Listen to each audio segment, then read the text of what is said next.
Well, basically, the radioactive seawater is created from the attempts from several weeks ago in order to basically cool the fuel rods in the reactor core as well as the spent fuel rod pools. So, I mean, this is a result of the sustained effort to pump seawater into the facility.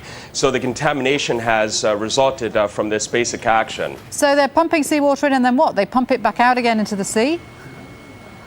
Yes, basically. I mean, they have no other option. And as a matter of fact, there's been another potential issue that has arisen in terms of the use of seawater, and that is the corrosive effect of seawater on the reactor core as well as the piping system. So now there's a plan in effect in order to use fresh water as opposed to seawater, because essentially this goes back to the issue that as they were attempting to cool down the reactors over the past several weeks with this emergency and quite untested technique, is that when the water boiled away, then you had salt that was left. So the fear, although it's not exactly known now, they still need to do a comprehensive assessment, but that the salt has formed a cover over some of the fuel rods, potentially, and that this is inhibiting the cooling action of the water, each subsequent attempt to cool the fuel rods. So this could actually cause the fuel rods to heat up much more significantly than it would if they used fresh water. So this is, I mean, so in the short term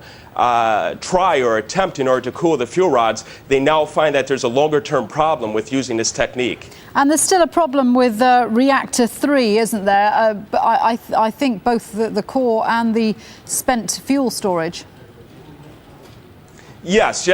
Reactor 3 has been a perennial problem, I mean, since the explosion in March 14th.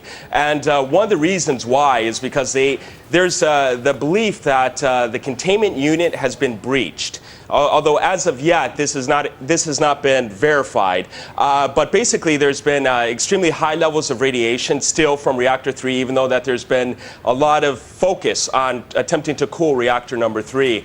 Although it could be as well that some of the radiation which has been detected around this particular reactor may be a result of the spent fuel pools. So as a result, so for instance, some of the spent fuel pools could have been overheating, and the radiation could have been coming from this, as opposed to the containment unit at reactor number 3. But we must remember, though, this has not been verified completely. So basically, they're basing this on, I can say, for instance, ambient information, or they're inducing that the cause is that there's been a breach. But as of yet, it's not entirely known as to how this radiation is escaping from the reactor. OK, Justin, thanks for that. Justin Dargin speaking to us from Dubai there. Thank you. Now, in Britain, at least 100,000 people are expected to gather in London later today. The main trades union movement has called for demonstrations against the government's programme of public spending cuts. The coalition wants